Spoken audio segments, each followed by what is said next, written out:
What's good, YouTube, and welcome to the house. I wasn't even aware that we had a YCS this weekend. YCS Buenos Aires was taking place over in Argentina, and 22 out of the top cut, yes, 22 decks were spirals.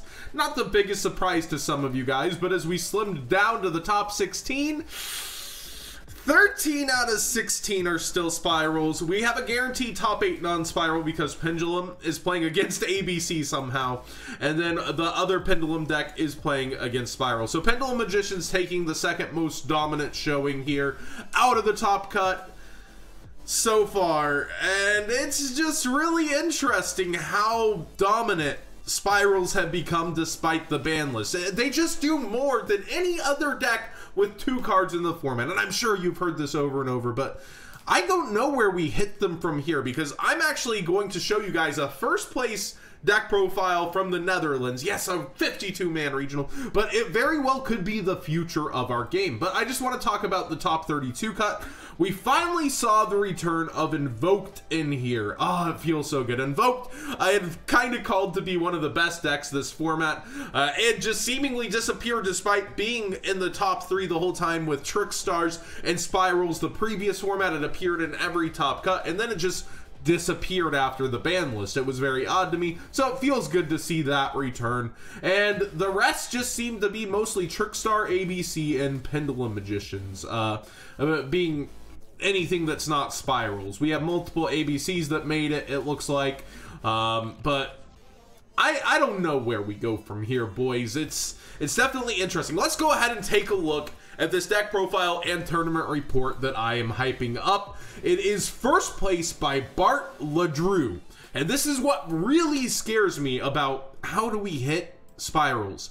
No joke, this is first place, 6-0, and he played meta matchups almost the entire way through, if I'm not mistaken. Well, okay, meta, top 10 decks in a sense, but he did have to face down the mirror match as well. So let's go ahead and get into his tournament report, what he has to say about the deck. I don't want this to time out either, so sorry about that. But let's go ahead and get the feature card up here on my thing, and here we go. Yes, only 1 Ash Blossom needed here. So he says, I went to the Almere Regionals in the Netherlands, 54 people, last Sunday, 26th of November, and managed to 6-0, placing first. I was playing Spirals, but with a twist. The only Spiral monsters I was playing were Super Agent and Tough. I like to call it Tough Control. The idea is that you don't play the bricks, Master Plan, Sleeper, Big Red, Utility Wire, Rescue, Last Resort, Double Summon, etc. By doing so, you take away pretty much all the power plays of the deck that get you to the big boards, but you get consistency back. That way you can play other standalone cards like Eater of Millions and more hand traps. Also, because there's no one-ofs, you can run 3 Pot of Desires and you can just go second, Tough, Agent, and Helix, get another Tough, try to take away cards from the opponent, and go into grind games with Resort, getting you a +1 every turn, and Helix 2 if it lives. If you do want to add that if the CCG list that did amazing at YCS Prague this weekend becomes the standard, which I think it will, this deck will lose a lot of its power. Props to Raphael of CCG for winning the entire event, by the way, another Dutch player. That deck wants to go second too, so then you won't be able to be sure of going second anymore. That list can go off turn 1 since it runs the combo, while this deck just sort of passes, lol. This list in particular wasn't exactly what I wanted to run since I didn't have access to 2 Ashes, 3 Gammas, and evenly matched. The side I played was utter trash too. However, I managed to do well and wanted to see if you would like to take the list for the channel. I played against round 1 Pendulum Magicians 2-0, round 2 Magical Musketeers 2-0, round 3 World Chalice 2-0, round 4 Trickstars 2-1, round 5 Burning Abyss 2-1, and round 6 Spirals 2-1. The top 8 was Spiral, Trickstar, Spiral, Pendulum Magician, Trickster, True Draco, and Spiral. Pretty standard top 8, except for this list and how it plays. It's pretty insane. So let's go ahead and get into it. He says more hand traps, but honestly, this isn't as many hand traps as a lot of Spyrals run. What really concerns me here is the future of Spyrals. If this is able to take first place at an event, then Spyrals are crazy consistent and strong moving forward.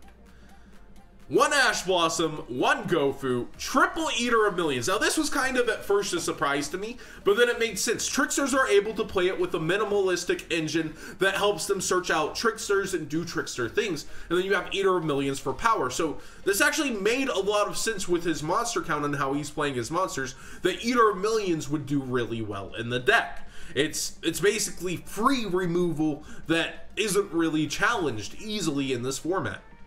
3 Ghost Ogre and Snow Rabbit, 3 Ghost Reaper and Winter Cherries. I think this would be huge for the Spiral matchup.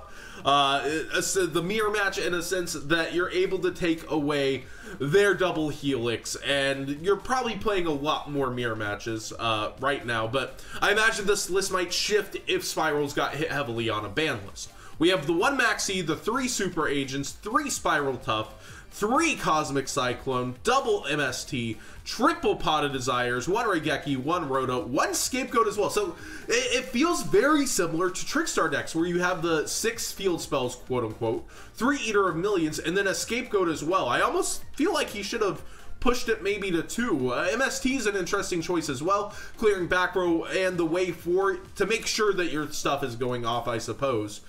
We've got the 3 Spiral Resorts, 3 Terraformings, 1 Upstart playing 39 cards, as usual it would seem, 3 Solemn Strikes, and the Solemn Warning. The side deck has, and he said isn't his favorite side deck, 3 Lancias, 2 DD Crows, 1 DDD Rebel King Leonidas, haven't seen him in a while, 1 Effect Veiler, double Gamma Seal, the Sea Turtle Kaiju, 1 Retaliating Sea, 1 Dark Hole, the 3rd MST, Twin Twisters, Dimensional Barrier, and Heavy Storm Duster. Kind of interesting that he's playing MSTs over, you know, other Spell and Trap Destruction, since he already has the Cyclones in, but I suppose he just really wanted to concentrate on establishing his monsters no matter what. And it seems less fragile to hand traps overall too when you're opening these kind of power monsters. Remember, Spiral Tough is not a hard once per turn, it's just once per turn, so if you recur him, you can use his effect again.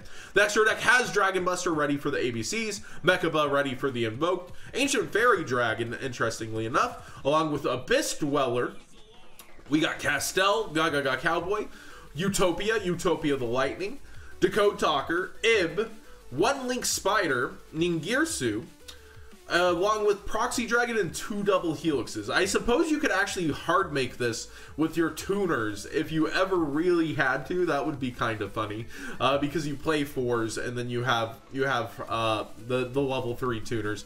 But my whole point of showing this to you guys, along with this YCS coverage, is what hit really does enough to Spirals, along with the other decks, because you can't just hit Spirals again. It's the other decks, we definitely need to do something about Trickstars. Pendulum Magicians have Heavy Metal Foes Electrum coming up. What hit do we give to Spirals when it's able in current format, even if it is the Netherlands, current format, able to top with these being the only Spiral monsters in the deck? Do we hit Last Resort for consistency? Or Spiral, not Last Resort. Do we hit Spiral Resort for consistency? I think so. I think we have to take their ability and consistency out from them and hit Resort, because it's showing that this alone can be a huge problem card. So that's what I personally would like to see on the next ban list, along with perhaps just taking away Sleeper from them or some sort of power play from them. They still are able to make huge link summoning boards where you have just insanity. It's just too good with 2 cards right now, and I really think they gotta chop the consistency out from under their legs. What do you guys think? What's gonna stop Spirals from consistently showing out here? And another interesting thing about this Konami coverage today that I noticed, there's no feature matches. They just keep updating the pairings and the matchups, and I'm really happy actually that they added the matchups. I wish they did that every single time, but all I've seen are standings pairings, and top table updates and stuff like that. that. So not the best of coverage, but I'll link it down below for you guys to keep up with what's happening. It's my girlfriend's birthday, so I'm taking her out. I want to be able to update you guys on the finals, but I find that far worth it better than trying to keep up with coverage for you guys. I'm sorry. Somebody takes priority some days. But definitely, I just find it very fearful for me that currently this is enough of a Spiral deck to take a first place at a 50-man regional. That may be a large local for some of you guys, but that's actually not too far from some regionals in the USA that have like 90 people.